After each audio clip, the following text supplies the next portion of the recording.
Richard, Yes, sir.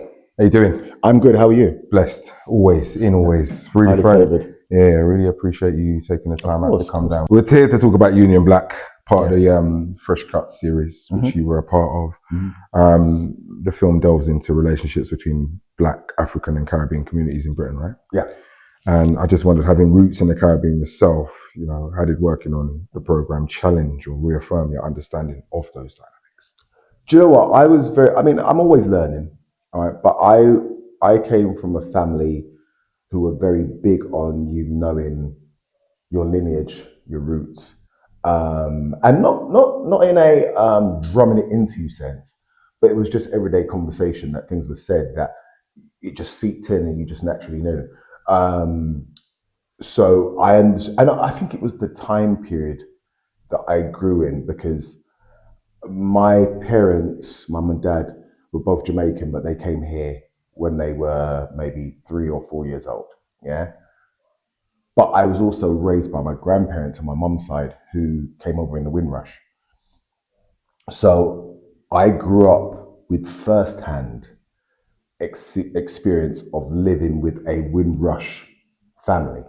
Their stories weren't, Jamaicans that came over. They were like, no, we were on the boat. I remember them telling me about the boat journey.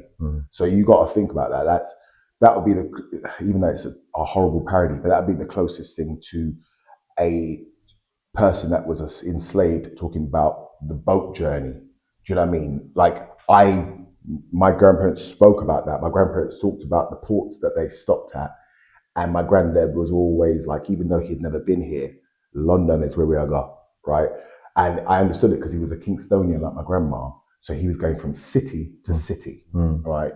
But there are some people that were on the boat for so long, right? Like 3 weeks, right? They were on the boat that when they stopped at the earlier ports, right? They were like, no, I'm good here because it's still the UK. And then you had the diehards that like, no, but London is where the gold is. So we're going to stay longer, even though we're tired, blah, blah, blah. So therefore, and then when my granddad got here, him and my grandma collectively bought the house that now would be worth 3-4 million in Clapham. They got it for 1,500 or something stupid like that. 1,500, I think 15,000. And that in Cavendish Road, anybody knows Cavendish Road in Clapham, those houses would start at about 2-3 million, right? It had 3 floors, several bathroom and bedrooms, the original en-suites back then, right? And then to the point where I remember when Milton Keynes didn't exist, and they were building Milton Keynes, and my granddad said, we're going to move there. And I was like, and I remember the brochures, Milton Keynes, all right? But he was looking at it business-wise, like this is a new city, new prospects. But luckily we didn't, sorry to Milton Keynes, but luckily we didn't go there because it's just roundabouts. But it was just roundabouts. It's come a long way. It's come a long way, but we were going to be the first people there. Yeah. Don't get me wrong, if you go there, it does look futuristic. Like you'd have been on your own back then. I get it. But right. But so I came from a family that were very much about being progressive but knowing on the premise of where you came from. So doing this show, I was able to kind of, within the small forum that I had, kind of give my knowledge based off of what I was taught and also learn from others that were there. So, I think that's very important. Yes, actually, you touched on it already, but I wondered if there were moments during the film that made you think about your own identity, Yeah. That, your experience within Black British culture, perhaps conversations that hit closer to home. Yeah, well, what was nice, what we spoke about was it was all, when we was growing up, it was Jamaicans and nobody else existed, right? We were so proud coming from a Jamaican household that we'll be in school and we just took it by default that you were Jamaican as well because you was Black. So that was the first time, it sounds mad, that we as British Caribbeans heard about the other islands. Right, and we were so naive, we just assumed they sounded Jamaican as well. Hence why we would then rip you guys when we would hear like, oh, Bayesian sounds a bit weird. We go, what? That sounds weird, right? Because to us, to people that were from the Caribbean, it didn't sound weird because it's the equivalent of being from the UK and somebody that's from Leicester or somebody's from Liverpool, Regions, yeah. right? Regions that, you know, Londoners would just go, that's how they sound.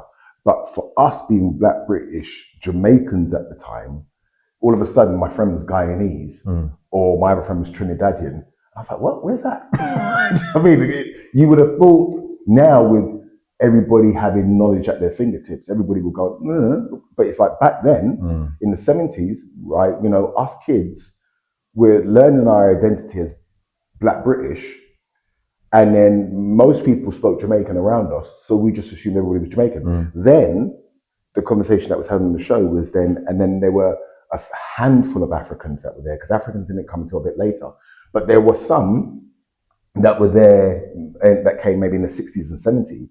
So Jamaicans had already laid an imprint, the Caribbeans had laid an imprint, and then Africans came. So every area, every school had probably 1 or 2 African kids in the whole school. And it was tough for them because they were surrounded by Caribbeans who were already taking the mickey out of each other, and then your accent's completely different, right? And back then, the unfortunate thing was we didn't have TV or the internet to show parts of Africa as a continent that had wealth. We were shown Feed the World, right? And we were so naive to it, right? That, because remember, you know, even the song didn't really specify Ethiopia. It just specified Africa, right? So when we saw kids with the flies on their face, we thought, all Africans are like this. When it's like, no, it's one country, right, that we're trying to raise money for. It's not raise money for Africa, but they knew what they was doing. They didn't sell it that way, right? Obviously to make sure that we look at Africa, even though it's a continent and the main motherland, as a very poor place.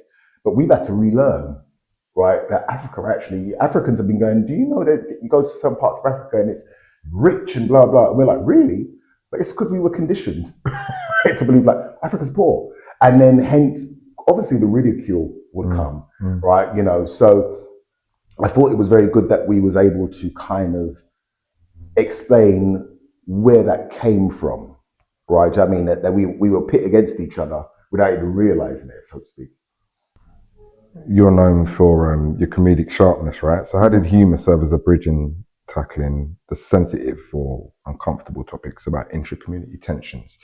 Because you've just outlined the scenario that everybody of our age can identify with, but what was that like on the show? Because there's, for some of them, I guess, that just not their reality at all. No, but that's that, because comedy, if used properly, you're able to teach through humor. And I learned that through a comedian veteran called Jeff Schumann, because he used to have his company called Edutainment, right? And obviously he was a teacher as well, so he understood the importance of humor is a way of putting a joke in there, and whilst you're laughing, your brain goes, there's a message there. Do you know what I mean? And you're able to receive it through laughter as opposed to somebody going, sugar in the medicine. They eat sugar in the medicine, right? So I learned that through Jeff, and even though that was his mantra, I didn't realize that I kind of adopted that in my style of comedy, because I knew I had opinions on things, but I also knew that my opinions weren't ignorant opinions. You know, I'm intelligent enough to know that my basis, my default setting is not based in ignorance at all. I'm quite a equilibrium. I'm pretty fair. So my humor, if I'm touching on things that are maybe sensitive, you could always tell that I'm also placing my foot in your shoes as I'm doing it. So hence, when I just spoke previously about the tension between Africans and the Caribbeans, I made sure that and it wasn't thought out, I didn't plan to say it, but that's my default setting, that I said it was because we were taught that Africa was starving, right? So that Africans that are watching it are going, that makes sense, right? Because straight away, if you rename a human being like an insurgent or anything like that, it dehumanizes them. If you say this whole country is starving and we need to help them to eat, right? To the point that the lyric in Feed the World is, do they know it's Christmas time at all? And you go, rotted, how hungry do you have to be that you don't even know what season it is?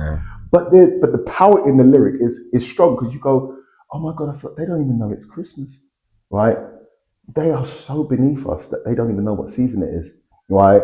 We need to help them. So then you get the people that are going, listen, we're helping you, right? You're getting to eat because of us. Our parents, right, Jamaican parents, and maybe I can't speak for every people, but just think about this. Our parents, if we waste food, they say, do you know how many starving kids in Africa? And you go, raw, that's what you're going to do to force me to eat the food, right? And not Ethiopia, like Africa. You know how many starving African kids are out there, right? Our parents didn't know better. I don't even like to laugh. But no, but think about what that is enabling in ourselves when our parents who think they're doing the right thing, you don't want any kids in Africa want food right now and you're not eating, right? Every Caribbean household in the 80s heard that. So then we're going to school with our African friends going, are you okay? Right? Because we heard Africa is starving, right? And they're looking at us going, are you being for real? But they're swimming against the tide because there's only 2 Africans in the school and 80 Jamaicans in the school. No one can relate. No one can relate. So they had to wait until there's more. So that's why now the rivalry is there. And I'm saying, I get it, because those ones that were there first, they had nobody back in there. Trauma informed, right? There you go. Sebastian. So he speaks about wanting to move past narratives confined to trauma. On that point. Now, how important was that for you personally? You know what? As a comedian, my early reasons for being successful was based in trauma, but not severe. Was that because I believe it's all relative? I don't like, or should I say subjective? My trauma is nothing compared to others, but it was enough to feed me to go, I need to get to that level, because we want to be people there are people that are just happy to earn a wage, be able to pay their bills and live. Yeah. And I think sometimes they're probably more freer than people that chase that I want to own that building, because there's something deep inside them that believes that this level is not enough, right? And you go, so in one sense you go, that's really ambitious, that's good. It's like, but what feeds that? Why is it that you don't believe that you're enough if you're a manager at McDonald's as opposed to I need to own the whole franchise? Does it make sense? Or I work in retail as opposed to no, they work for me, this is my shop. Does it make sense? I believe, and I could be wrong, but I believe that comes from a sense of maybe a bit of an insecurity, or maybe not feeling that you were, because I know I was a nerdy kid with the glasses. I was always funny, right? So I was able to be in the in crowd because I was funny, but I was still the guy with the glasses. My prescription was that I'm long sighted, my eyes are big in glasses. So I was vulnerable. So I had to learn to cuss to make sure that you don't pick on me, right? Yes, I am. You can pick on me, but there will be consequences because I also am very good with the tongue, right? Do you know what I mean? But then, because the guy with glasses, I didn't get the girls. That girls wanted to be my friend and say, you're like my brother, right? Nobody wants to be like the brother when you first dating. Like, oh my, the Chris girl's going, oh my God, I love hanging out with you. You're just like my brother. And you go, so then that fed me like, no, I want to be the guy that you're talking to me about. Right? So now I want to be at the front of the class. I want to be the person. So when a young lady called Patricia Niles, right, and the reason why I mention her is that she was like one of my first girlfriends, and her sister, who's very successful, Sarah Niles, is in every Hollywood film you can think of. She's in F1, she plays Damson's mum in, so I've known her since she was a child, right? I mean, so that family mean a lot to me because they, you know, when my informative years, right? But I saw Patricia at a film premiere, and we laughed about it because I was saying that it's because I was trying to not be the brother, and then one day I took off my glasses and I went to clean it, and I heard her go, "Is that what you look like without your glasses on?" Right? And then she called her friend and goes, "Oh my God, look at Richard." So my eyes are blurred and I'm looking at them, and another girl called Helena, right, who I knew from school, went, "Nah, Richard, I ain't gonna lie. Contact lenses, that's your future." And I remember she had a cigarette on her lip, you know when they're hanging on her lip, right? Yeah, she played blackjack like, "Nah, real talk. Right, brother, because she was like a tomboy. No, brother, contact lenses, that's your future. And I remember, but I just remember the way Trisha was going, oh my God, I got contact lenses within 2 weeks. Of course. Right? Of course. Patricia became my girlfriend. Right. So straight away, I found a way to now navigate to. You stepped up a level. I stepped up a level, right? And then as I was now pursuing my dream, it was like, right, women fancy me and I'm funny, I'm going there. So that's why I say my trauma is nothing, but to me, it was enough to go, I don't want to settle in this room. I've been in this room for a while and it's nice, but I want that room. Now, other people that came up like me would be like, this room's fine. Do you know what I mean? But for me, it was like, no, I think I want more. And that's what I mean by people that are ambitious. If they were to go back into their psyche or their history, they would go, that's the reason why I didn't want to settle here. Because you kind of felt like you was meant for more. Loaded question. Yeah. Your career spanning comedy, music, acting, and broadcasting, right? Mm-hmm. How do you see your role in shaping or challenging how black men are represented in British media today? It's a good question. Okay, I'll answer it in two ways. How I want us, through my actions, to be seen is that I wanted to always kill the stereotype of how black men were viewed. Because it sounds horrible to say this. I understand the road and street because I was never involved in the road, but I'm streetwise because I came from, on my dad's side, a family that was on the road. So, and I always say that I'm streetwise, I'm not road. Road is when you're involved in what goes on out there, and maybe to the fullest. Streetwise is you can grow up in an area, see it going on, those road people know who you are and you're good because you're in the area, but you focus on what you're doing, right? But because you're around it, you've seen certain crimes and things happening, you know, when people start running, you run, or blah, blah, don't go down there. So you're streetwise, right? I was always streetwise, right? But I wanted to use the fact that I was streetwise, but I wasn't turned on and involved in the roads to show that I was amongst many people that were like me. And I wanted to be the voice for them, but also the voice for the person that was on the cusp. That like maybe there's a partner that's turned on by the road, but I'm saying, bro, there are other ways, right? And they will still respect you, right? Because that's the other thing is that you want the respect. You want them to look at you and go, yeah, you good, right?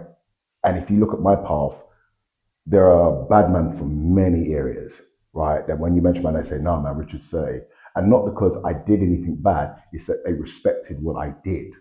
Right? Because at the end of the day, once they see that you're in your truth and you live your truth, it can only but command respect. Agreed. Right? Do you know what I mean? But I was that's what I tried to stand for, because I do care about my people sometimes more than I should, I believe. Right? Because I understand my people to know that a lot of them don't give a damn if you care about them. But I just do. If when something happens, I could watch something on the Instagram or the news where a black person is being beaten up by the police or whatever in another country, and it makes my blood boil because it's the connection of me being black that I feel it. I've never been beaten up by the police. I've been harassed, right? But the anger that I feel is he's one of us, right? And it's only because he's of color why this is happening, right? Do you know what I mean? So, that's what's in my default. In relation to, and I hope I've shaped not just the people that came after me in a sense to chase their dreams and not having to go down that road. Now, the flip side is I don't know how much I have, because one thing about the road is that the road has a real hold on especially the younger generation that's out now and the generation that was just before them, where it's so sad, but everybody is bad now. Everybody feels that it's like a rite of passage. Yeah, right. So you took the words out of my mouth. Yeah. To commit a crime, to go to prison, to come out, be celebrated, and to be the guy. Now, don't get wrong. For people that have done that and they live that life, good for them. But this is where I give kudos to my dad. One day, because my dad, people that know, my dad used to do his thing in Brixton back in the day, and he was quite a known man for that. And I'm the oldest out of my siblings. So one day I'm in the car with him, and he used to have, he probably won't remember that, I remember this, but he used to have like a sort of fruit and veg thing in a market in Brixton. But that was a front. He was doing what he was doing, yeah? So one time we were driving in the car and we were by, I've got a photographic memory, yeah? And we were by sort of Tulse Hill, right? Coming down the one way. If you go left, you go towards Herne Hill. If you go right, you go up towards Tulse Hill, and then Norwood and all those areas, yeah? And straight, you go towards kind of like, I want to say, Dulwich. So anyway, we're at this sort of split way. And he said to me, coming from Brixton, and he said, Effra Road. He said, do you know what I do? And I said, I think so. I was a teenager, I was young, about 13, 14. And he goes, okay, he goes, let's just take it that you know what it is that I do, how I make my money. He said, number one, that's not for you. And two, guys that do that, that big it up, are idiots. We do it because we didn't have the choices you have, right? But the things we're doing with our money is to try and make sure that you don't need to go down that road, right? He goes, do you understand? I said, I do, right? And he doesn't know, but that always stuck with me because he's a man who was very successful at the time at it. We're driving it. He always had nice cars. We had a nice house with a swimming pool later on, yeah? From that. But yet he was letting you know that's for dummies. A guy that's big enough doing that is a dummy because he knows why he does it. He also knows how dangerous it is. He knows that he's driving, and if it's not the police, somebody wants to lick off your head, and you might be driving with your kids in the car. And because your child is tiny, they don't see the child, they just bust a gun after you and kill you dead in front of your child, or kill your child. This is the reality of the world we live in, but what you're seeing is the money. But I'm driving and I've got something in the car for that, right? And I'm praying as I'm driving that it doesn't happen when you're in the car, right? You don't want to live like that. I don't know any man that wants to actually live like that just for the money, right? So we do it to be able to get out, to set you guys up on a different plane. That's why we did it in the 70s and blah, blah. I don't hear, and maybe I'm wrong, but I don't hear the guys on the roads saying that now. I hear them bigging it up, or kind of like there's the notoriety that comes with it. And you refer to people that are streetwise on the road as nerds, as nerdy or geeky. And it's like, look at what, they might be nerds to you because on a street level, they couldn't move to you. But you know that they're smarter than you because they're able to make money legally. They stayed in class when you went out, right? They didn't drink or smoke when you did. You're supposed to big them up, right? Because they made, as you know, the better life choice than you did, right? The life choice for you, but I guarantee if you say to any one of them, do you want your son or daughter to do it? They'll say no. And it's like, so then big up the nerds. Don't call them a chiefy name that they hear you saying that and your kids are going, well, I don't want to be viewed as that by my dad. So they start looking at the roads like, that's a better option. It's like, no. You see that? You call him a nerd, I call him a genius, right? Big up those geniuses. Because you see, labels are very important. Once you label somebody that did it the right way as something great, the young kids go, I want to be great too, right? Do you know what I mean? And I think that's the conflict that is happening even after the lineage that I've laid, because everybody knows that I'm not road. But everybody goes, Blackwood, respect. And it's like, yeah, but I'm one of them nerds. Right? So if I'm one of the guys that you go, no, he's a legend, big up my man, right? But at the time, I was doing things that you would go, you guys going that way? Yeah, I'm going to go in the house. Right? I'm that guy, right? Big up the other kids that you can see that are going, I want to go in the house. Protect those kids, because that's another thing as well. Because of who my father was at that time, when I was in Brixton, I was calm. Right, I could walk anywhere in Brixton, and a man go, "Yo, that kid's on that, you know." No one's troubling me. And the one guy that did, he got touched. Right? Luckily, he won't got hurt bad, but he knows who he is. He did know who I was. And then when we caught him, and my dad introduced himself, and he was like, "You're lucky I knew your dad, because this would have gone different," right? So people just knew when you see Richard, just make him go on. Jules, no, just make him go on, right? Because what he's also doing for us is far bigger, right? That needs to happen more. You see the prospects in that guy, but you can see that he's being kind of turned on by it. He's shot him a box. That's not for you, right? And if I see you, that what we used to go through, if we walked in the area and I set a bad man, if I see you walk down here again, me and you go, raw, because you have got potential. I might be wrong, but that I don't see no more. It's a nerd's world. No, the weirdest thing is, it is a nerd's world, but they're not teaching them that. No, I agree. Because if you think about it, and I'll keep this really brief, the day of the bad man is done, finished.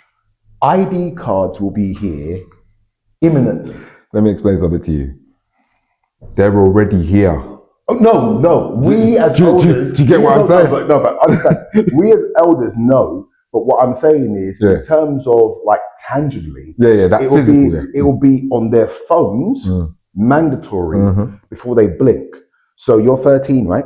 Okay. So by the time he's 18, he's gonna know nothing but ID cards, because it's already, he's been conditioned that that's gonna be a part of his life. Yeah, like us, we grew up having a national insurance number. We just grew up having it.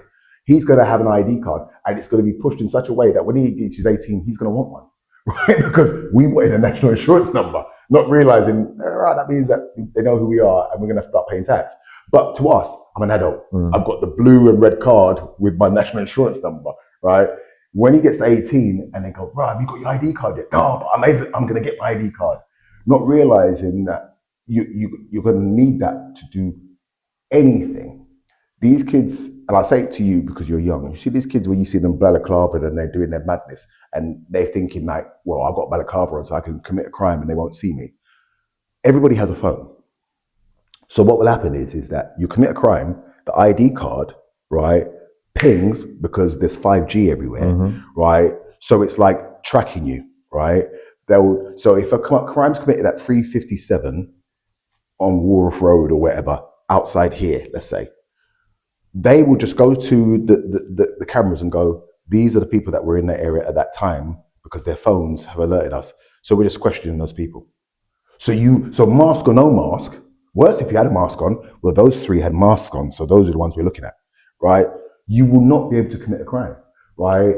There'll be no tangible money, so you can't sell a drug because how are you going to pay for it, right? So this is why I'm saying that it's important that these road guys teach these youngers, because when they decide to go into a life of crime, what form of criminality they're going into? You can't do anything. Right? So the man's going to be standing out on the street for what? To shop what? Right? Do you know what I mean? That's why it kind of touches me in the way it does. What kind of discussion do you hope Union Black kind of helps to activate within the community amongst people who have sat at home, watched it, and said, "You know what, there were some good bits, some bad bits, but what do you hope they take from it?" Number one, I hope that discussion-wise, that people in their households start to realize the importance of knowing your history. And once again, it's things that people say all the time. It's important to know your history. It's like, you could say that to anybody and they'll go, "Of course I know that." And it's like, but do you truly understand that? Because I put it to you that if you truly understood the importance of knowing your history, 90% of us wouldn't indulge in things that could damage us, because we understand that of the shoulders that we came off of. So clearly, you don't understand the importance of your history, right? There wouldn't be the divides that there are, let's say even between, as I said before, with Africans and Caribbeans, if they understood the history. because we would be able to basically nip it in the bud because we understand what the core of the problem is. But because we don't know our history, what's happening now is you get people that are starting to, learn and read books and blah, blah, and they may have read only certain books that explain one side. So they come to you like not wanting to hear another side. They go, yeah, did you know blah, blah, blah. Prime example, I hear younger influencers say that there was always knife crime and gun crime, right? But it just was no cameras.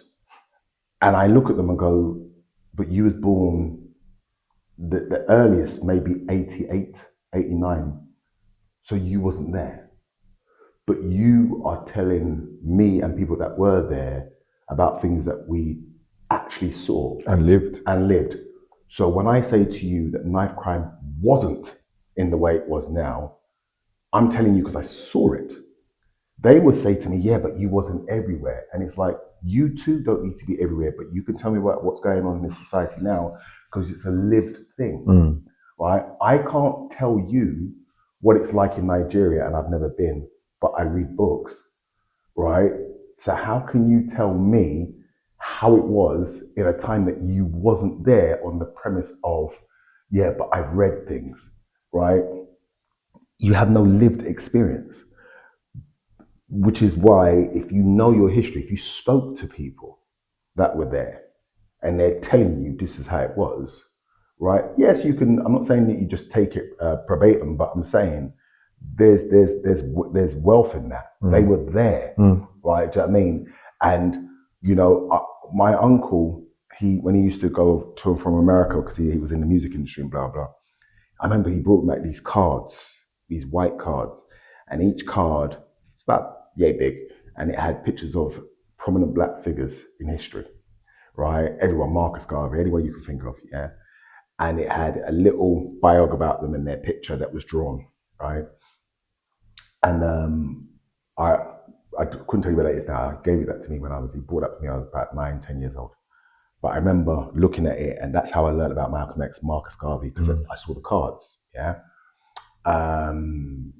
And so I understood, as I say, it was much more important then for you to understand who these people were, right? As Jamaicans, Marcus Garvey, but who these people were and what they stood for.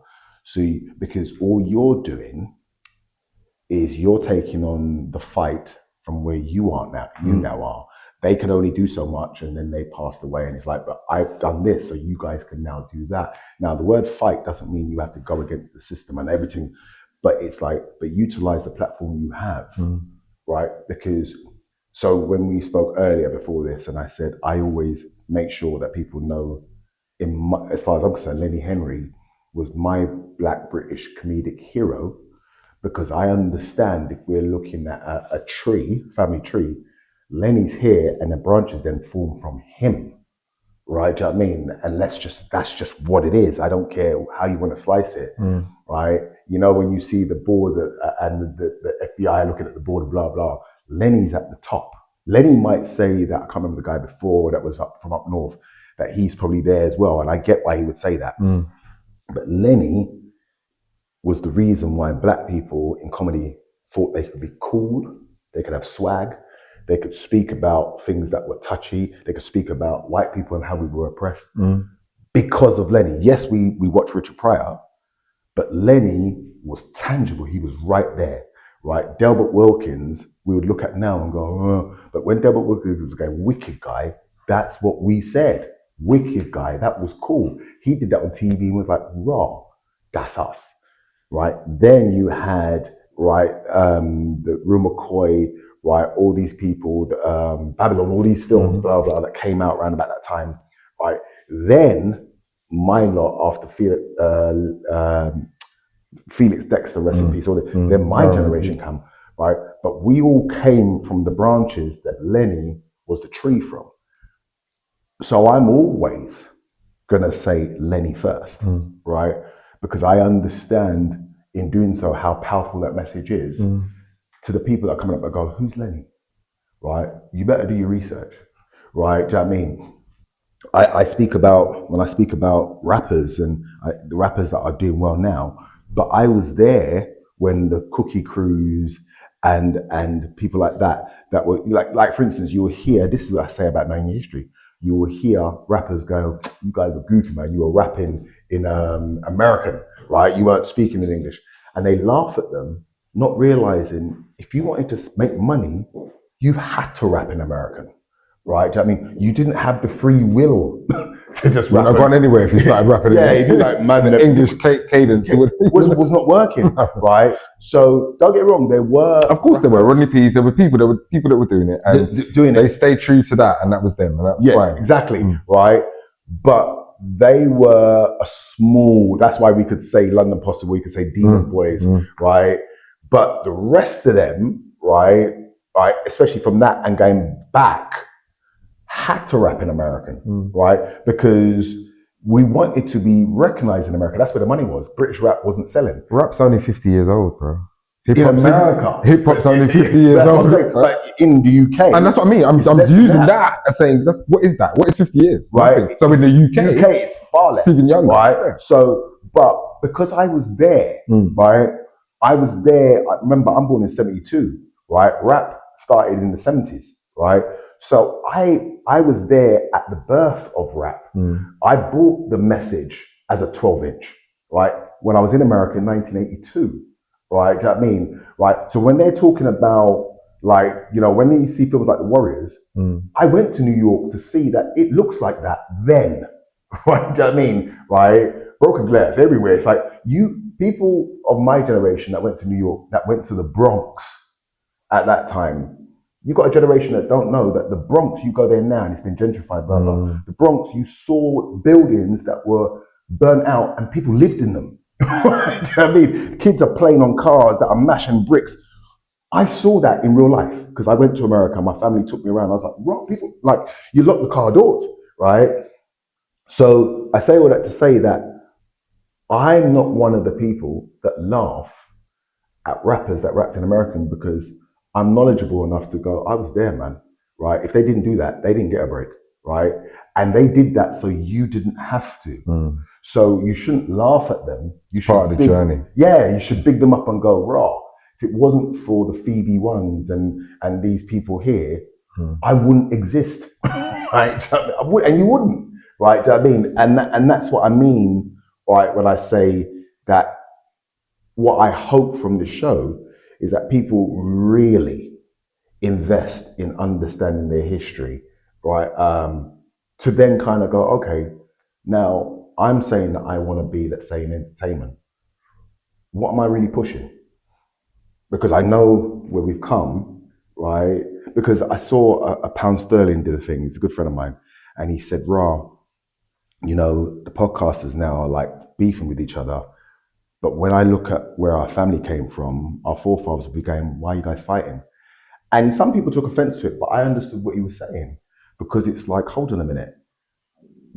Even my generation, when we were teenagers, we weren't really beefing with other black people because white people were trying to kill us, right? So if we walked out of the street and we saw another black person, we go, because that means that there's more of us walking down the street. So if somebody's going to jump us, they thought, there's like, rah, there's 4 more of them now. All right, leave it.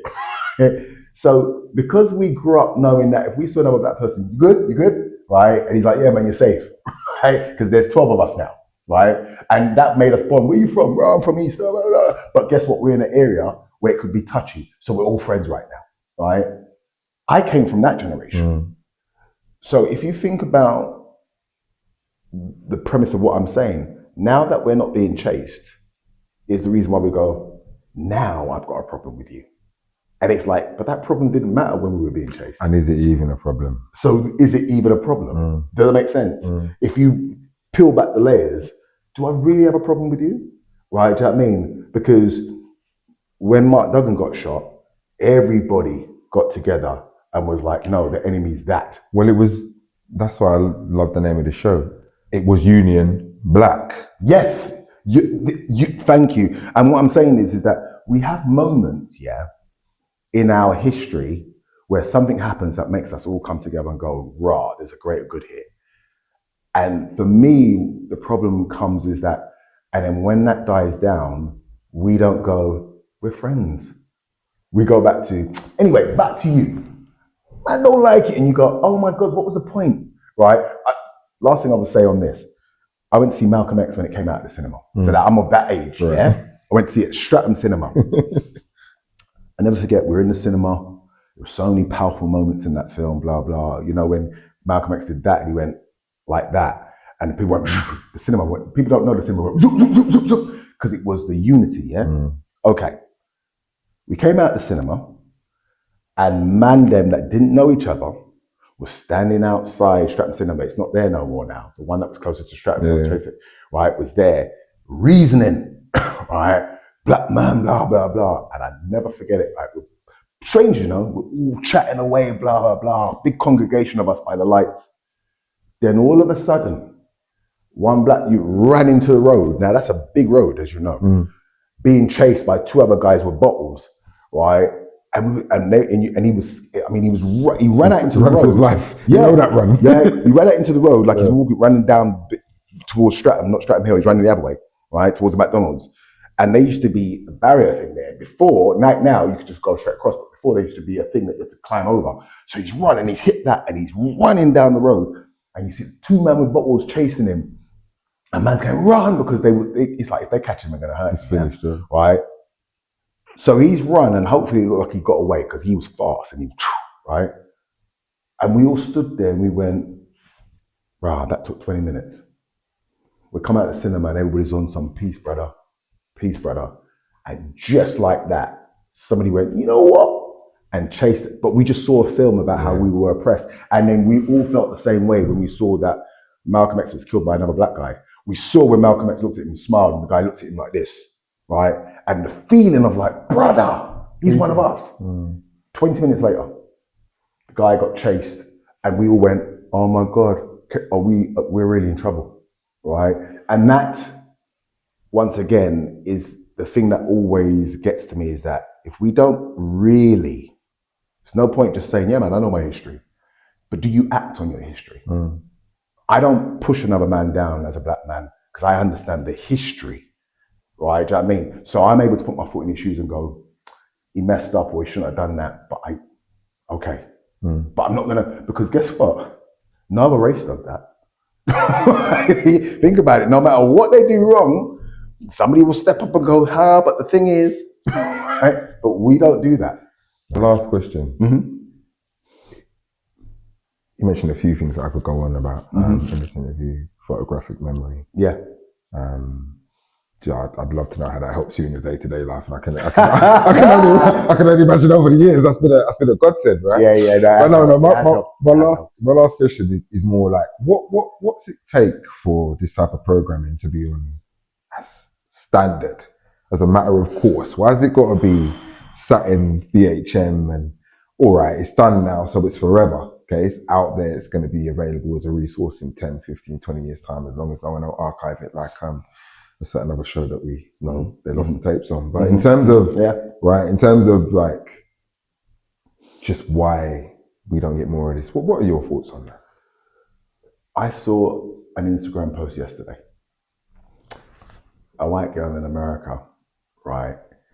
And even though people were kind of laughing at it, they didn't really, I'm going to use a young term, peep the message that she was saying.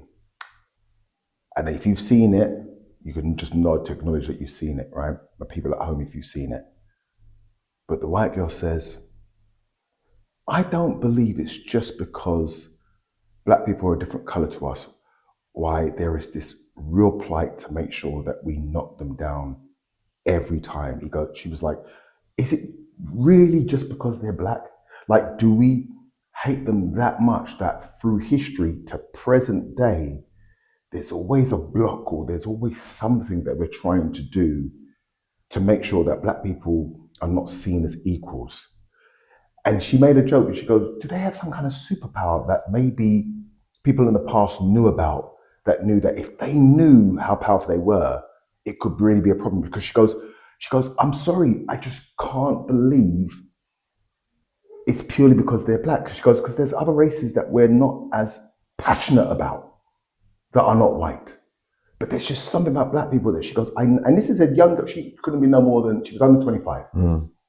So she's now a balanced person that's stepping back and going, I have seen in my short years that you guys have a real problem with black people. When she was saying that it's got to be more than just the fact that they're black. Because if it is that, how dark does that make us? That it's just, I'm sorry, I'm never gonna get over, even though I've seen them for years and hundreds of years, I'm never gonna get over that they're black, yeah? So there's gotta be something deeper. And as I say, I laughed when I heard it, because we all have our own views as to why it is, yeah? And everybody in their own truth is right, that maybe they're afraid that we would do to them and blah, blah, all that kind of stuff, yeah? I'm not gonna go into the semantics of what everybody believes, but what I will say is that the message I got from that is, black people, you need to start realizing how powerful you are. Because yes, if we want to waste time trying to work out why we are suppressed in the way that we are, that we've been battling that for years in terms of why. But there's a serenity, there's the Psalm serenity, accept the things you can't change the things you can, and to know the difference, yeah? You won't be able to change as to why that problem is there. So it's best to just accept it, but also, once you accept it, you can understand what can be done and why it's happening. So I'm at the last part of that Psalm, right? I understood when I was coming up that you see me as a black man, so you want to place all these stereotypes and have all your deeper issues on me. But because I'm going to be powerful, you better calm some of that down. That was my ideology. So it sounds mad, but when I was in my 20s, when I started to get my success, I looked forward to the police pulling me over. Looked forward, you know. Remember, that's something we feared. I turned it on its head because I look forward to them pulling me over and going, this is your car. And I go, do your thing, brother, right? And I'm looking at him like, do your thing. And he's like, why are you so calm? I'm like, man, no resistance, no nothing. Do your thing. Check the car, check my name, right? And I remember one time I was in Vauxhall. This is the irony. I'm in Vauxhall Bridge, yeah? Just going underneath Vauxhall Bridge. Police pull me over. Big van. Guy jumps out. You just jumped a red light. I said, no, you did. I said, I went through it. It was amber. You went through the red light. Who are you talking to, blah, blah? I said, I'm not shouting at you, brother. I'm just saying, the light was amber. You went through the red light, right? No, who do you think you are? I said, do your search. Is this your car? Because I drive a serious car. Just do your search. So as I did it, the other police officer came out and looked around and went, oh, goes, leave it. Right? And he's like, what? He goes, leave it. He goes, that's Richard Blackood, right? He goes, who's Richard Blackood? The police officer said, walk forward, turn around and look up at the top of the bridge.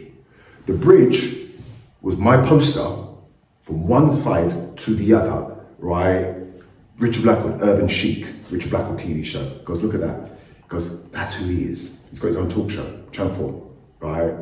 And I remember he looked at me and goes, you chose the wrong black guy, my friend, right? The weight of that, you chose the wrong black guy, how it made me feel, right? Now I drove away, but I know that sat with him in the car because his friends picking on him, oh my God, of all the people, Richard Blackwood. But I know it hurt him because he wanted to hurt me. And I was able to hurt him by going, you chose the wrong black person. I'm talking to the person that hates black inside you. I'm speaking to him, that little demon, not me. When you see my face, you better put me over for a real crime. Let me in my nice car go, right?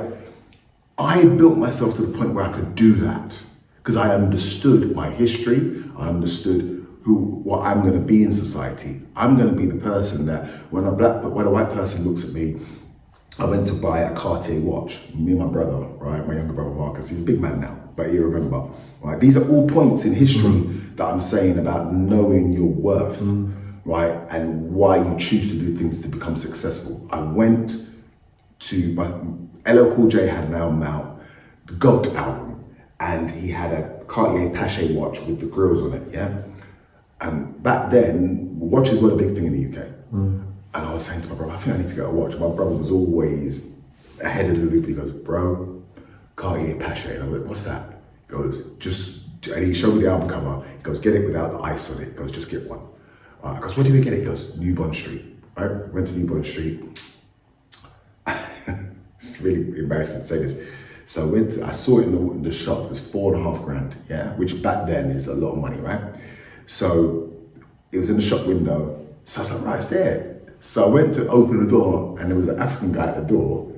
He went, But I looked at him and goes, what you did? Right? Because you have to press the bell. So I pressed it, he goes, I goes, bro. So I'm talking to the guy, like, bro, I've come to get a watch. And he's looking at me going, right? So then, and this is the embarrassing part I said about no art history. So a white person came and looked around the show and went, I heard him, he goes, are you mad? And he opened the door, he goes, I'm so sorry, Mr. Blackwood, right? And my brother goes, come man, don't even buy the watch. And I went, no. I said, he's just security. I said, I just wanted to buy that watch. Mr. Blackwood, of course, blah, blah. And I said, I'll wear it now, put the box in the bag. And I looked at him and I said, brother, shame on you. Shame on him, though. Shame on you, right? Because you don't know your history, right? But once again, right, I was going in there to stunt on them to be able to go, I can afford it. I ended up having to do it with my own people, right? But this is why I say once again, once we understand, because he's supposed to look at me and go, come true, big man. Nice and you find that, yeah, come true. Don't see too many of you in it. Come true, right? Do you know what I mean? Because I'm looking at him like, yeah, and he's looking at me like, right? But this is why I say that if we not just say the words, if we really understood how powerful we are on the premise of why is it that shows like this get made every 10 years when they put on late, or you have to go and search and find it. There's a reason for that. The reason, or part of the reason, in my humble opinion, is like the woman said, they've got some kind of superpower that deep down we kind of know. So we have to make sure they don't know how powerful they are, right? That needs to be suppressed, right? And I say, even if you want to laugh at me and go, yeah, right, superpowers, right? But it's like, well, what other reason is there as to why black people have to be made sure that you don't reach the level of what we want, which is just equal? We don't want to be above you, we just want to be equal, right? But for some weird reason, you don't want me to be there. For some reason. And I can't just believe it's as shallow as because of my color. I can't believe that, because that's just way too shallow a reason. And by now, you would have got, it's 2025, you would have got all over that, because you got black friends, right? You got mixed race kids, right? Like, so that means there's something that we don't understand that you clearly understand. And I say this to my people, stop beefing each other. Take this moment of that little segment I said and go and think to yourself, what is it about me that scares you so much? Don't go on the surface low-hanging fruit level of man could beat you up, man could do certain. That was a setup. Get off that. That's low-hanging fruit, low vibrational, right, thinking. Go deeper. What is it about me that when you see me, right, you look at me and you go, right, like you don't want no problems, right? Do you know what I mean, right? I walked somewhere, at the right-wing march, I saw black people there, right? Now, yeah, whatever, but guess what? Nobody white had a problem with them. Nobody went up to them and went, yo, what are you doing there? Because they know it might not go down the same way. Football hooligans, one of the most famous football hooligans was a black man. And guess what? The white people was like, he's cool, right?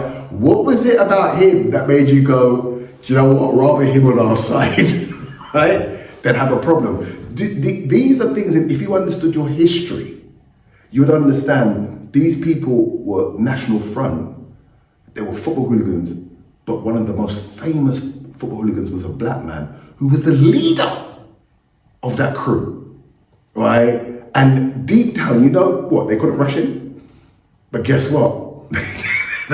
They was like, it's all right, right? Just for the record, he's talking about Cass Pennant. Cass, and my friend played him in the film, yeah? So think about that. Cass, they never moved to Cass like that. If Cass showed up, the other people on the outside was like, Cass is here, it's gonna be a problem, right? Do you know what I mean? And the white people on the side like, yeah, Cass, we got Cass, right? What does that tell you? Low hanging fruit go, he's strong. Yeah? But intelligent people go, there's something about his core that made them go, I need you on my side, even though I don't like you because of your color, but I need you as an ally, right? I need you as an ally, right? And yes, you could tell us, you go there. Yes, boss, you're telling us, but we don't even like you. But there's something about you why we're gonna listen to you, right? This is my thing about why we're not deemed as equals and why we do ourselves a disservice because we've got knowledge at our fingertips. Now it's on our phones, right? Do you know what I mean? You've got ChatGPT, all these things that you can ask. If you truly, and I'll leave it like this, if you truly understand how powerful we are, how can you then look at another black man and go, I've got an issue with you? In reality, that's what I would say. Been a pleasure talking to you, my brother. It's been what, how many years? Well, let's not leave it another. Like, Yeah. But you're still working, you're still relevant, still doing your thing. By God's grace. Looks like you're happy. So. No, I'm good. I'm 53 and I'm 53 well, right? Do you know what I mean? So I'm not complaining. But you see, and I'll say this, that's another part. When people say you're 53, they say you look young. It's because once again, I understood my mission. I don't let age and society dictate how I must be at 53. My parents, grandparents, they looked like 53 when they were 53, but they did it so I didn't have to be that.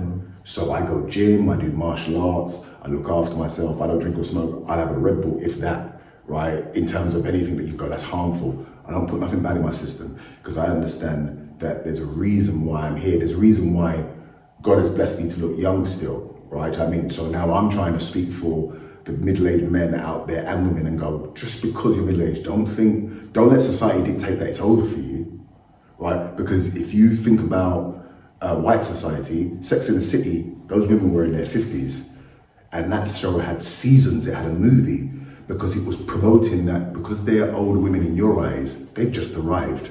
You understand what I'm saying? And look how big that show was. So I look at that and go, well, I get it. Sex and the City, yes, I've just arrived. Do you know what I mean? Right? So you're supposed to look at my lead and go, I had people say to me, well, when I reach your age, I want to look like that. And I go, but you will because I've given you a mantra to head for. Right? Do you know what I mean? So, because if you get to my age and you let yourself go, a man will go, raw, but Blackwood didn't. That's supposed to make you go, raw, actually, it's true. Right? That's part of what I stand for now. Good luck with everything moving forward, my brother. Appreciate it. Bless you, bro. Yes.